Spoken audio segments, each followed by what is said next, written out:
তবে কি ব্রাহ্মণের মন শুচি নয়? যে শিবরাম চক্রবর্তী ব্রাহ্মণকে এইভাবে নরখাদক বললেন কেন?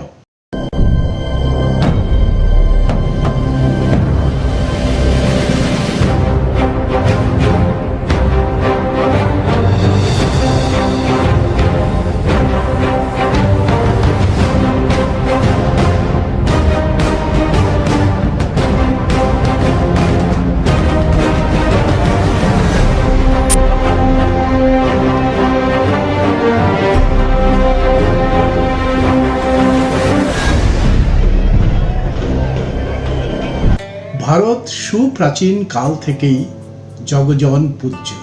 এর সম্পদ, বৈভব এবং জ্ঞান বিজ্ঞানের ছোঁয়া পেতে দলে দলে ছুটে এসেছেন প্রাজ্ঞ মানুষেরা।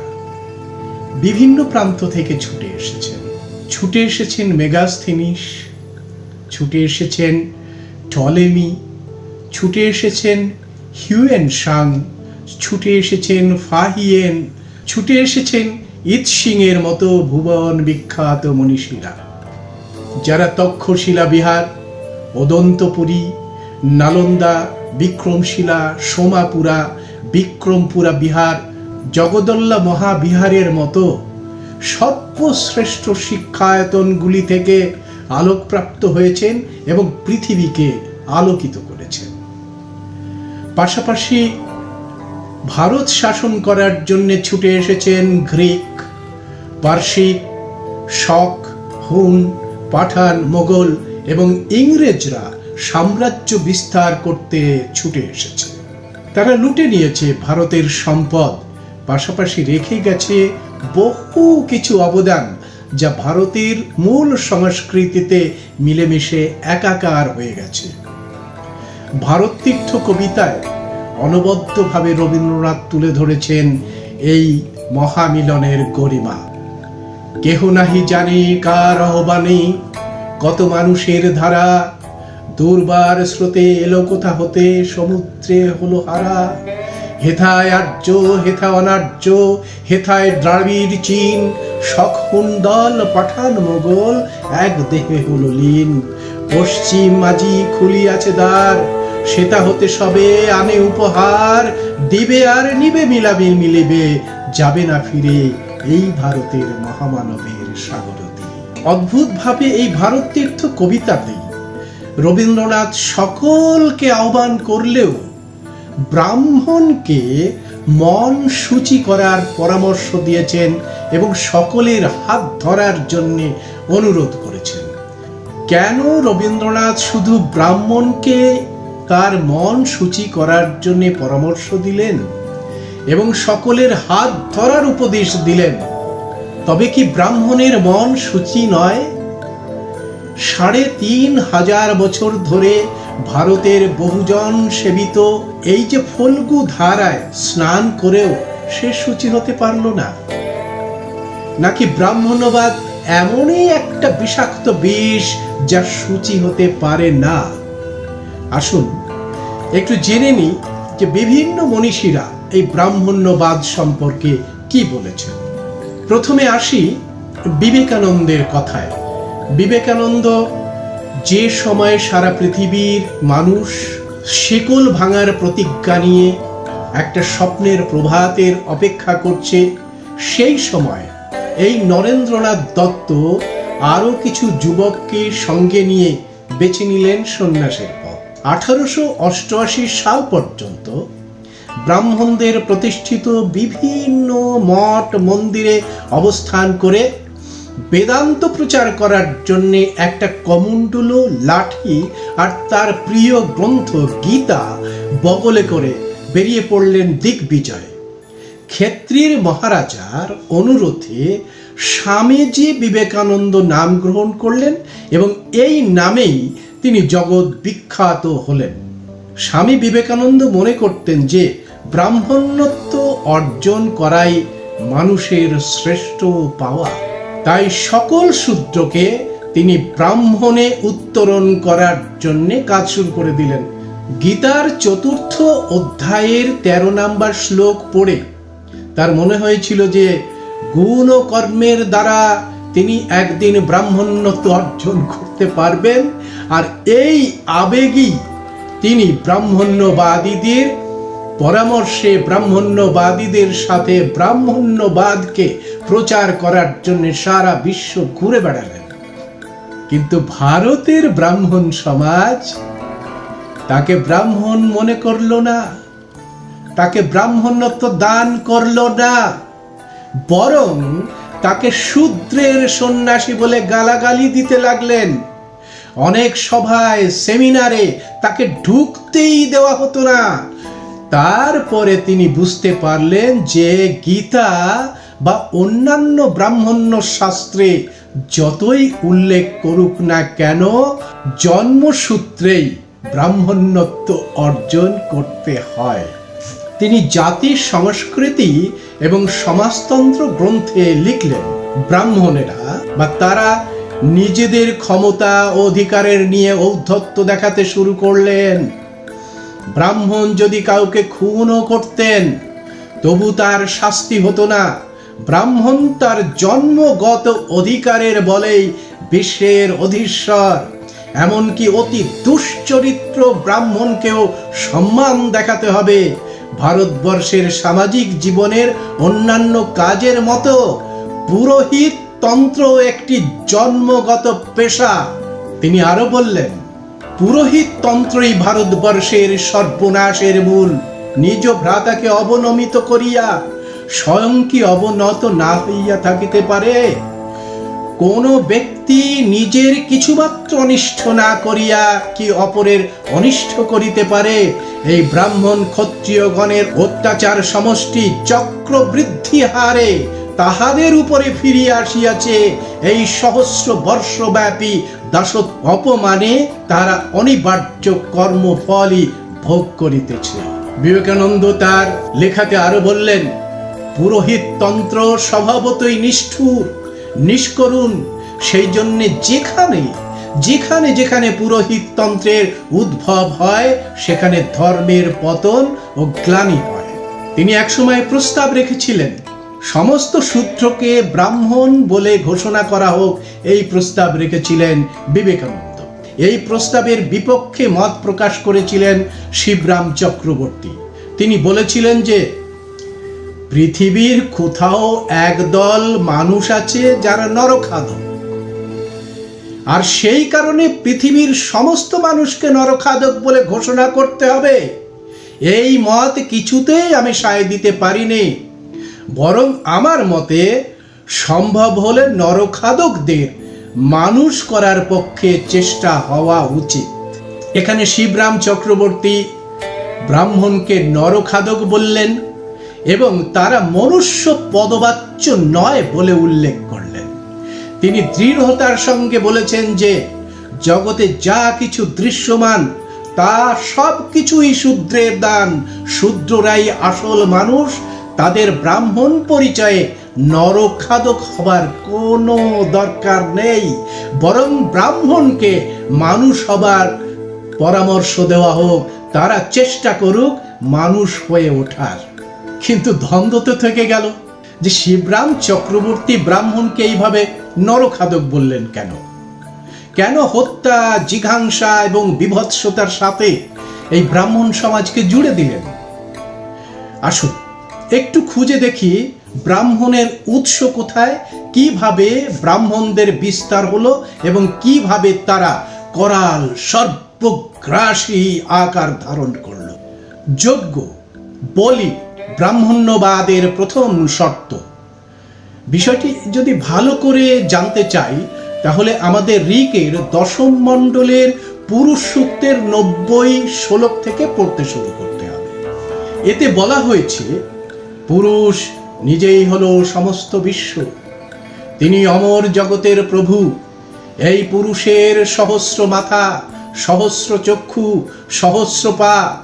এই পুরুষকে উৎসর্গ করে দেবতারা যখন যজ্ঞ করলেন তখন বসন্ত ছিল তার মাখন, গ্রীষ্ম হলো আগুন এবং শরৎ হলো নৈবেদ্য। এই পুরুষকে দেবতারা ঘাসের উপর বলি দিলেন। ব্রাহ্মণ হলো তার মুখ, রাজন্য হলো তার বাহু, বৈশ্য হলো তার উরু, আর পায়ের থেকে সৃষ্ট হলো শূদ্র সমাজ। নাভি থেকে উঠে এলো বাতাস, মাথা থেকে আকাশ, পা থেকে পৃথিবী, আর কান থেকে চতুর্দিকের সৃষ্টি হলো। ওম শান্তি, ওম শান্তি, ওম শান্তি।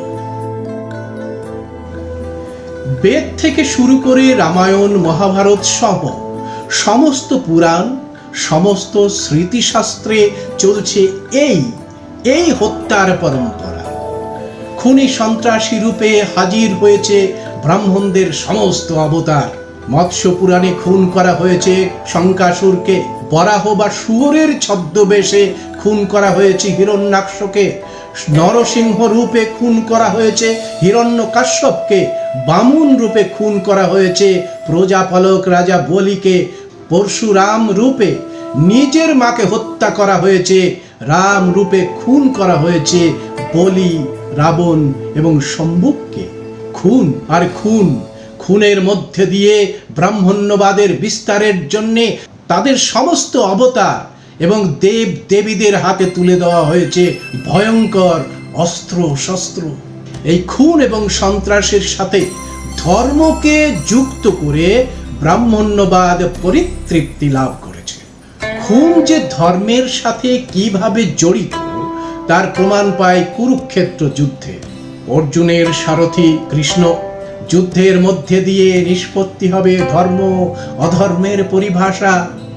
স্বজনের রক্তে রঞ্জিত হবে বীরত্বের খঞ্জর। ষড়যন্ত্র, বিভৎসতা এবং জিঘাংসার উল্লাসে পথ পথ করে উঠবে হত্যাকারীর বিজয় পতাকা।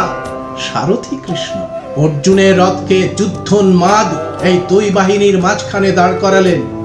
অর্জুনের বিপরীত পক্ষে দাঁড়িয়ে আছে তার পিতৃকুল, তার পিতামহ, শিক্ষক, মাতৃকুল, পুত্র, প্রপৌত্র, বন্ধু, শ্বশুর এবং শুভাকাঙ্ক্ষীগণ।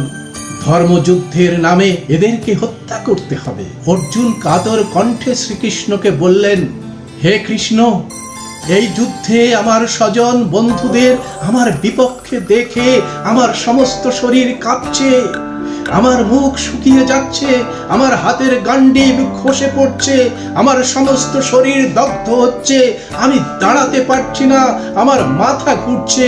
হে দানব সংহারী কৃষ্ণ, এই মানুষগুলোকে হত্যা করার মধ্যে কোনো মহত্ব নেই, আমি যুদ্ধ করতে পারবো না।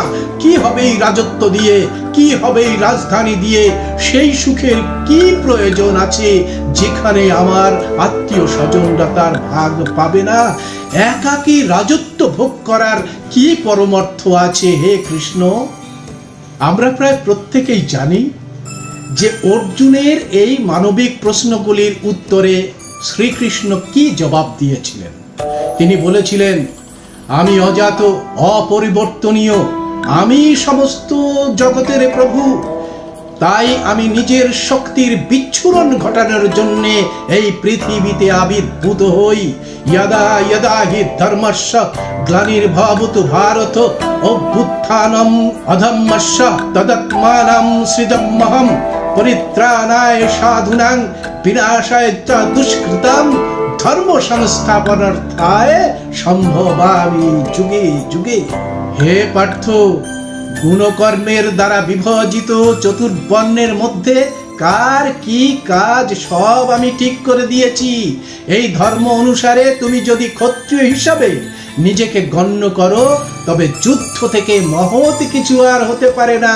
তাই যুদ্ধ করো, হত্যা করো, যুদ্ধ করো, যুদ্ধ করো। এই যুদ্ধ উন্মাদনা ব্রাহ্মণ সমাজকে কি নরখাদকে পরিণত করে তুলল? ব্রাহ্মণ প্রজাতির মধ্যে কোন বিরল গুণ দেখে শিবরাম চক্রবর্তী এদের নরখাদকের সাথে জুড়ে দিলেন?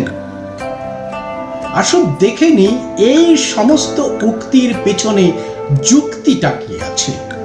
মেগাস্থিনিস ভারতবর্ষে এসেছিলেন।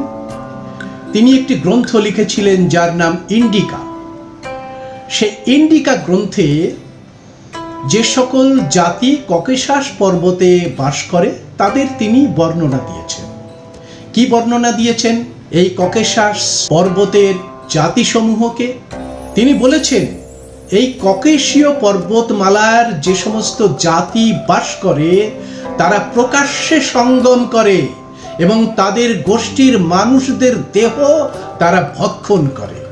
ব্রাহ্মণদের সাহিত্যের এমন বহু দেবদেবী আছে যারা রক্তলোলুপ এবং নরখাদক। মার্কণ্ড পুরাণে অসুরদের সঙ্গে যুদ্ধরত দেবী দুর্গা এবং কালী এই নরখাদকের অন্যতম হিসাবে মার্কণ্ড পুরাণে বর্ণনা করা হয়েছে। অতীব বিস্তৃত তার বদনমণ্ডল, লোল লোল লোল জিহ্বা অতি ভয়াল, জবাসম রক্তবর্ণ যুগল নয়ন, অবিরাম কণ্ঠে করে গম্ভীর গর্জন, দৈত্য সৈন্য মধ্যে দেবী হয়ে নিপতিত, অসংখ্য অসংখ্য দৈত্যে করিলা পতিত, অসংখ্য অসংখ্য সেনা করিলা ভক্ষণ, হস্তি অশ্বধরী মুখে করিলা ক্ষেপণ। এই যে বিভৎসতা, এই যে নরখাদক চরিত্র, ব্রাহ্মণরা তাদের নিজেদের গ্রন্থ পুরাণ মৎস্য পুরাণে রেখে গেছে, মার্কণ্ড পুরাণে রেখে গেছে। মার্কণ্ড পুরাণের বাংলা তর্জমা করেছেন কালীপ্রসন্ন বিদ্যারত্ন। এই মার্কণ্ড পুরাণের 290 পাতাতে আপনারা পরিষ্কার করে দেখবেন যে দেবী দুর্গা এবং কালীকে এই নরখাদক রূপে বর্ণনা করা হয়েছে। স্বয়ং বিষ্ণুর নরমাংস ভক্ষণ করার উদাহরণ পাওয়া যায় মৎস্য পুরাণে। এখানে প্রহ্লাদের পিতা হিরণ্যকশ্যপুকে হত্যা করে তার কলিজা নাড়ি ভুঁড়ি ভক্ষণ করতে দেখা যায় বিষ্ণুকে। তবে নারায়ণ ক্রোধময় মূর্তি ধরি, বাহু দিয়া কশিপুরে ধরে নরহরি, সবলে ধরিয়া তারে রাখে উরুপর, নখ দিয়া চিরিলেন দৈত্যের উদর। কশিপুর নারী শোভে নৃসিংহের গলে, দৈত্যের হৃৎপিণ্ড সেই উপাড়ি সবলে, নৃসিংহের নেত্র হইল অতীব ভীষণ, আপনার ওষ্ঠ জিহ্বে করিছিলে হন।